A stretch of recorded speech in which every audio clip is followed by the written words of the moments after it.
Greetings, everybody. My name is Mario Dell'Olio, and I am reviewing Moon Hunters by Anya Pavelle. Fabulous, fabulous book. So, jumping right into it. Three possible genres that it could be considered in is post-apocalyptic, dystopian, if you will. It's about these people who flee from this pandemic and find themselves on a tropical island starting from scratch. It's really kind of cool. And then I would say another one would be inspirational, because the main character, who I'll talk about a little bit later, is really inspirational, and the way she fights through all of the struggles and comes to find meaning is really remarkable. And then the other would be romance, because there's a sweet, lovely romance in there, and it's great fun. Comparison, I'd say it's like Little Women meets Jim Jones of the cult fame, because Little Women, it's a great story about women's strength and power and how they deal with adversity, and in the midst of a religious cult, which is pretty crazy. So I would say that's a good comparison. The general premise, as I had said, is that this community of people flee the world because trying to get away from this pandemic. It's set in on a tropical island, and it creates this stunning paradise, and the descriptions of the fabric and the fruit and everything is stunningly beautiful. Makes you want to visit, but it's overshadowed by this misogynist king. And I won't give too much away about that, but the king is the head of this particular religion, and I term it definitely as a religious cult, and it subjugates women. And so the heroine is set in this environment and has to find her way out in one way or another. So, and that main character, the heroine, is Leilani, and she is... she's in the royal family, if you will. So she may be, destiny would have her marry off to a prince or something like that.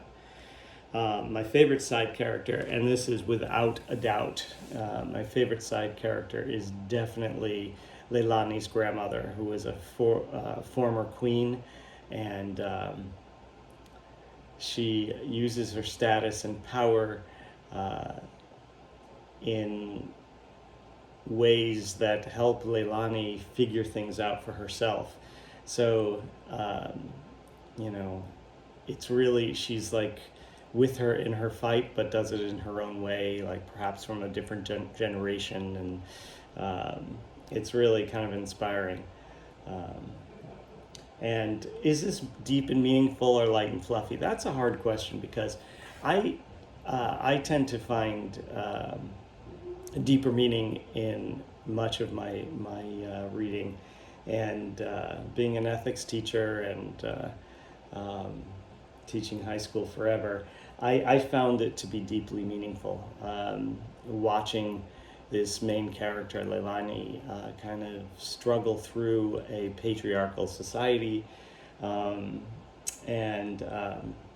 she never gives up. She doesn't give up her dignity. She doesn't. She maintains her integrity, even in the midst of awful situations. So I found it really inspirational and deeply meaningful. There are some really sweet, light comic moments, and so it's just such a fun, easy read. Let's see. Favorite thing about the book was the determination of the main character, Leilani. She perfect example for women. I teach in an all-girls school, have taught in an all-girls school for 17 years, and like I always look for strong female leads that are not necessarily looking to be saved by. Oh, there's my dog. Say hi. Looking to be saved by the leading man, and she doesn't. She is like her own person. So she is definitely my favorite thing about the book, and that she does it with this great capacity for love and dedication to her friends, and even when it's at her own to her own detriment. And I would definitely recommend this to anybody who is going to who's looking for a strong female lead. I recommend it to middle school or middle grade people, and definitely high school, and anyone who struggles to find meaning. I definitely would recommend it to feminists regardless of gender.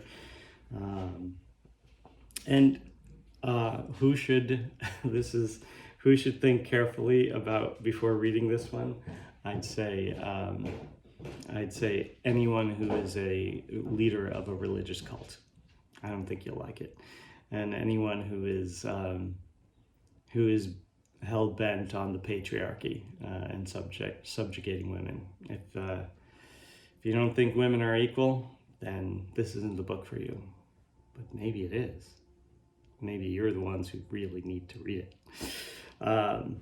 So my final word on it, I loved it to pieces.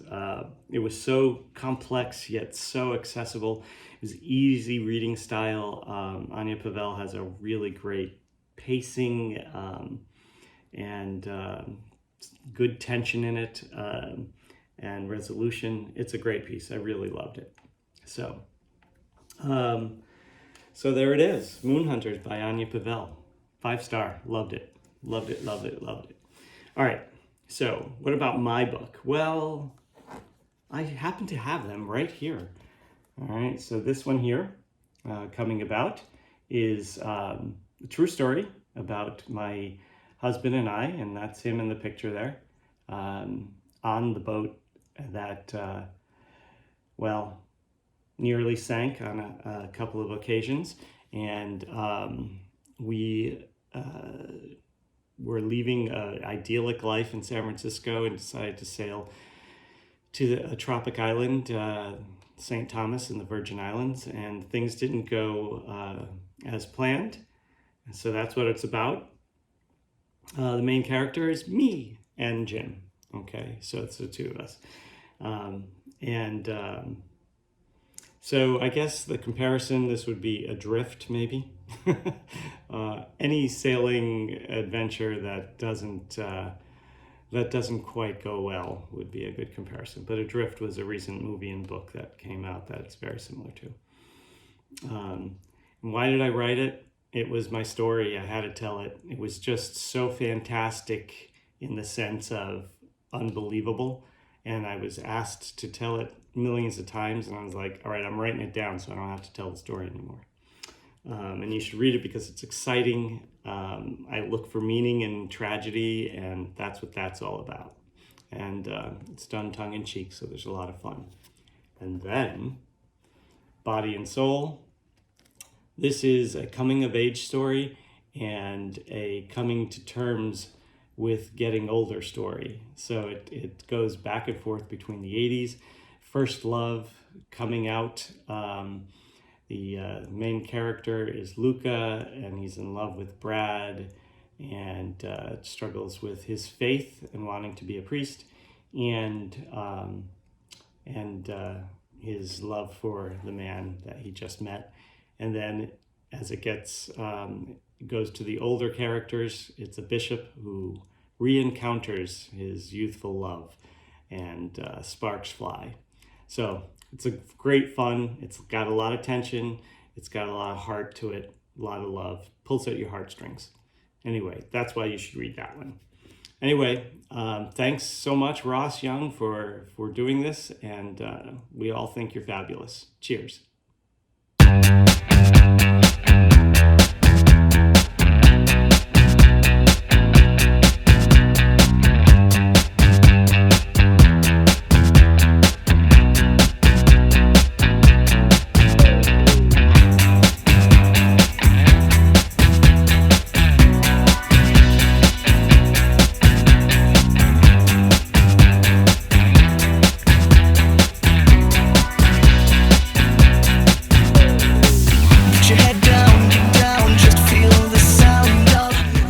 If you want to be on Secret Books, all you need to have is a book you've read and preferably liked, and a book yourself that you would like other people to hear about. And then you can just get in touch with me via Twitter.